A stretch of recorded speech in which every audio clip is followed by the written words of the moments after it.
السلام علیکم ورحمۃ اللہ، میرے یوٹیوب چینل پر آپ سبھی حضرات کا تہہ دل سے استقبال ہے۔ جیسا کہ کل آپ کو یہ بات سنائی پڑی ہوگی کہ کرناٹک ہائی کورٹ نے فیصلہ دیا ہے اور وہ فیصلہ حجاب کے خلاف ہے۔ کرناٹک ہائی کورٹ نے کہا یہ ہے کہ حجاب یا پردہ یہ اسلامی شریعت کے اندر کوئی ضروری چیز نہیں ہے، کیونکہ اس کو فرض نہیں قرار دیا گیا ہے، ضروری نہیں قرار دیا گیا ہے۔ خیر بہرحال اس پر بات کیا کی جائے، مزے کی بات یہ ہے کہ اب قرآن اور حدیث ہم کو جج صاحبان سمجھائیں گے۔ قرآن و حدیث ہم کو وہ لوگ سمجھائیں گے جو عربی زبان کی بیسک اور شریعت کی بیسک سے بھی واقف نہیں ہیں۔ یہ افسوس کے دن ہیں، یہ افسوس کا مقام ہے۔ اس سے قطع نظر کہ یہ فیصلہ ہندوستان کے سنویدھان کے خلاف ہے اور آرٹیکل 51 کے خلاف ہے، اور نیز یہ بات جیسا کہ قانونی اعتبار سے طے شدہ ہے کہ کوئی ڈریس کوڈ جو ہوتا ہے وہ اسکول کے اندر ہوتا ہے، کالجز کے اندر ڈریس کوڈ نہیں ہوتا ہے۔ ان تمام چیزوں سے قطع نظر میں بالکل دوسری بات آپ سے کرنا چاہ رہا ہوں، اور وہ باتیں دو ہیں۔ پہلی بنیادی بات تو یہ ہے کہ ایک بات یاد رکھنی چاہیے اور اچھی طرح سے یاد رکھنی چاہیے کہ آپ کسی چیز کو اگر پریکٹس کے طور پر نہیں کر رہے ہیں، عمل کے طور پر نہیں کر رہے ہیں، تو یاد رکھیے گا پھر اس چیز میں رکاوٹیں آنی ہیں۔ برقع یا پردہ، مسلمان عمومی طور پر 25 کروڑ مسلمان جو اس ملک میں ہیں، اس میں کتنے فیصد لوگ برقعے کا یا پردے کا اہتمام کرتے ہیں؟ جب ساری دنیا یہ دیکھ رہی ہے کہ تم پردے کے اور حجاب کے بارے میں صرف چلاتے ہو، صرف کہتے رہتے ہو کہ پردہ کرنا چاہیے، پردہ کرنا چاہیے، پردہ ضروری ہے، پردہ ہمارا حق ہے، لیکن خود پردہ نہیں کرتے ہو، تو نتیجہ پھر یہی ہونا ہے۔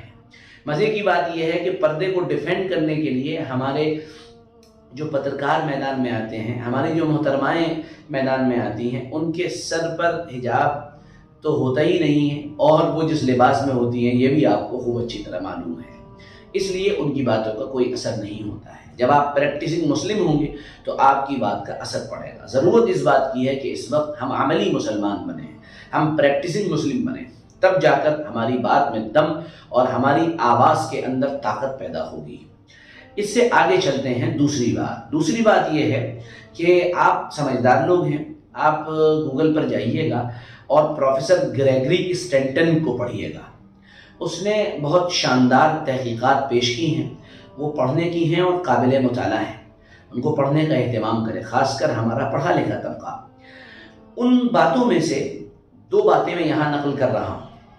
یاد رکھیے، جب کسی قوم کو ختم کرنا ہوتا ہے، یعنی ڈیمورلائز کر دینا ہوتا ہے، اس کے اعتماد کو گویا کہ زمین بوس کر دینا ہوتا ہے، اس کے سیلف کانفیڈنس کو تباہ کر دینا ہوتا ہے، تو اس کے لیے کیا جاتا ہے؟ اس کے لیے بہت سے اقدامات کیے جاتے ہیں۔ ان میں دو چیزیں اس وقت میں آپ کی خدمت میں پیش کر رہا ہوں۔ پہلی بات یہ کلاسیفیکیشن ہوتا ہے۔ کلاسیفیکیشن کا مطلب یہ ہوتا ہے کہ اس قوم کو اس کی زبان سے پہچانا جاتا ہے، اس قوم کو اس کے کپڑوں سے پہچانا جاتا ہے، اس قوم کو اس کے لباس سے پہچانا جاتا ہے، اس قوم کو اس کے طور طریقے سے پہچانا جاتا ہے۔ یہ ہمارے ملک میں آج سے نہیں، پچھلے 20-25 سال سے ہو رہا ہے۔ لگاتار ٹرول کیے جاتے ہیں مولوی لوگ، لگاتار ٹرول کیے جاتے ہیں کرتا پاجامہ پہننے والے، لگاتار حرف گیری کی جاتی ہے ان لوگوں پر جو ایک شرعی لباس یا یہ کہیے شرعی حلیہ بنا کر دنیا کے اندر چلتے پھرتے ہیں۔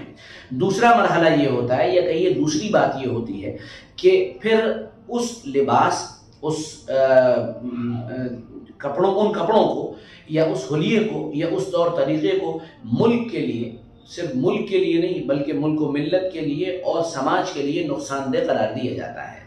نتیجہ یہ ہوتا ہے کہ پھر وہ لوگ جو اس طرح کا لباس اختیار کرتے ہیں وہ حاشیے پر آ جاتے ہیں، وہ کونے پر آ جاتے ہیں، وہ اپنی بات کہنے کے لیے بھی ایلیجیبل نہیں ہوتے ہیں۔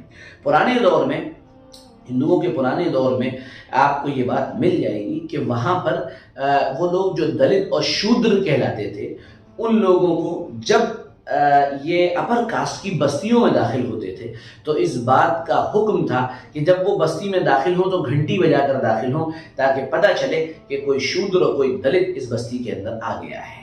یہ دور ہوتا ہے جب اس شناخت کو، اس پہچان کو خطرناک بنا دیا جاتا ہے ملک اور ملت کے لیے، سماج کے لیے، معاشرے اور سوسائٹی کے لیے۔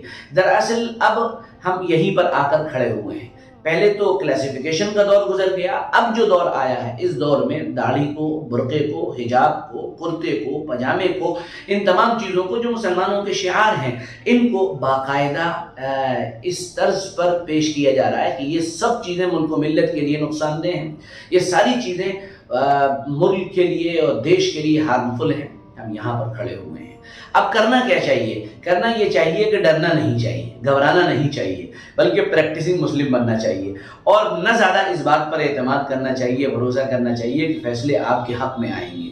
فیصلے تو لکھے ہوئے وہ ایک طرح سے بقول وسیم بریلوی کے کہ تیاری رہتے ہیں، آپ جاتے ہیں تو وہ فیصلہ کچھ دن کے انتظار کے بعد آپ کو تھما دیا جاتا ہے۔ غور کرنے کی بات پورے سیکولر سماج کے لیے یہ ہے، پورے جمہوری مزاج رکھنے والوں کے لیے یہ ہے کہ ہم آج ضد پر ہیں، تم خوشگمان مت ہونا، چراغ سب کے بجھیں گے، ہوا کسی کی نہیں۔